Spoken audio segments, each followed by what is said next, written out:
तो hello guys, Tokyo revenge season 4 episode 2 की शुरुआत में हम देखते हैं कि माइकी ने कह दिया होता है कि अभी टोक्यो मांजी गैंग डिसबैंड होगी, जिसे सुन के सारे लोग बहुत ही हैरान हो जाते हैं। लेकिन कुछ समय बाद माइकी के समझाने पर सारे टोक्यो के मेंबर्स माइकी की उस बात को मान जाते हैं और टोक्यो मांजी गैंग के नारे लगाने लगते हैं और इसी के साथ हमारा टोक्यो मांजी गैंग डिसबैंड हो जाता है। तो अब हम देखते कि सारे कैप्टन्स वहाँ पे रुक चुके होते हैं, पर वो स्माइली रो रहा होता है क्योंकि उसे अपनी आंखों पे यकीन नहीं हो रहा होता है कि टोक्यो मांजी गैंग डिसबैंड हो चुकी है।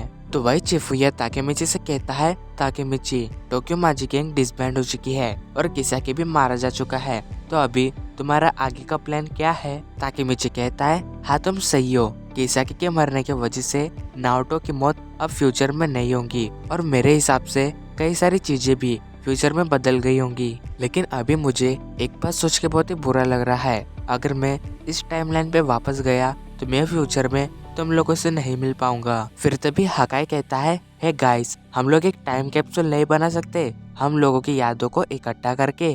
तो ये बात सुन के माइकी कहता है, हाँ ये बढ़िया आइडिया है, हम लोग अपना एक फ्यूचर सेल बनाएंगे जिसे हम 12 साल बाद ओपन करेंगे। तो ठीक है, एक हफ्ते बाद सारे लोग अपना लेटर लेके यहाँ पे ही जमा होंगे। तो अब डायरेक्ट हमें एक हफ्ते बाद का सीन दिखाया जाता है जहाँ पे सारे लोग वापस से मिल चुके होते हैं और अपने अपने लेटर्स को जमा कर चुके होते हैं। एंड ये जो मुलाकात होती है ये इन लोगों की आखिरी मुलाकात होती है।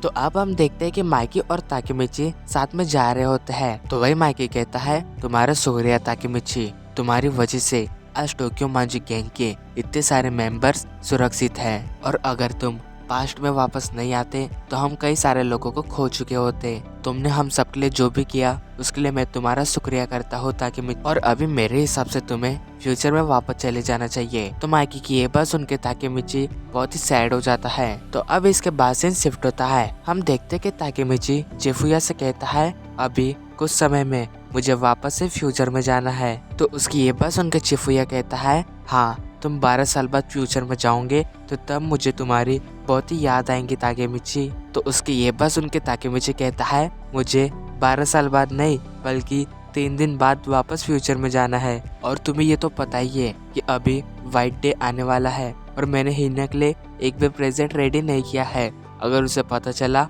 तो वो मुझे बहुत ही बुरी तरीके से मारेंगी। तो फिर हम देखते कि वो दोनों जल्दी से भागते हुए एक पार्क के अंदर आते हैं और वो पार्क हिना के घर के सामने ही होता है, जिसके बाद वो दोनों साथ में बैठ के हिना के लिए एक प्रेजेंट रेडी करते हैं। तो वही चिफुया कहता है, देखो ताकेमिची, तुम्हारा प्रेजेंट ऐसा होना चाहिए जिसे देख के हिना बहुत ही खुश हो जाए और उसे वो प्रेजेंट बहुत ही पसंद आए। और फिर वो दोनों कड़ी मेहनत करके एक बढ़िया सा प्रेजेंट रेडी करते हैं और हम देखते हैं कि उस प्रेजेंट के अंदर एक रिंग होती है।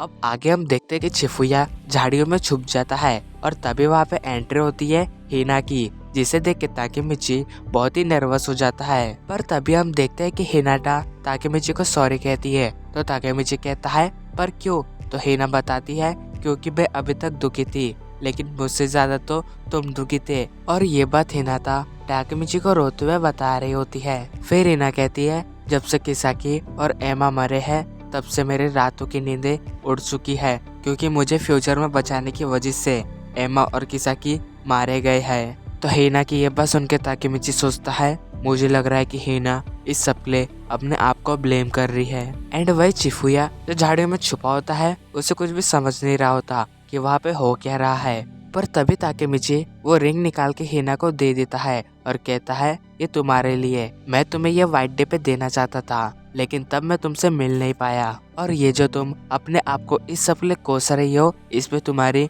कुछ भी गलती नहीं है हिना। तो अभी जो मैं तुम्हें कहना चाहता हूँ उसे तुम ध्यान से सुनो, मैं तुमसे शादी करना चाहता हूँ हिना, मैं तुम्हें हमेशा ही खुश रखूंगा, तुम पे किसी भी तरीके की मुसीबत नहीं आने दूंगा। तो चलो वादा करते हैं कि 12 साल बाद शादी करेंगे। पर तभी हम देखते हैं कि वहाँ पे नाओटो आता है जो जोर से कहता है, क्या तुम दोनों शादी करने वाले हो? जिसे सुन के ताकेमिची कहता है, हाँ हम लोग 12 साल बाद शादी करेंगे।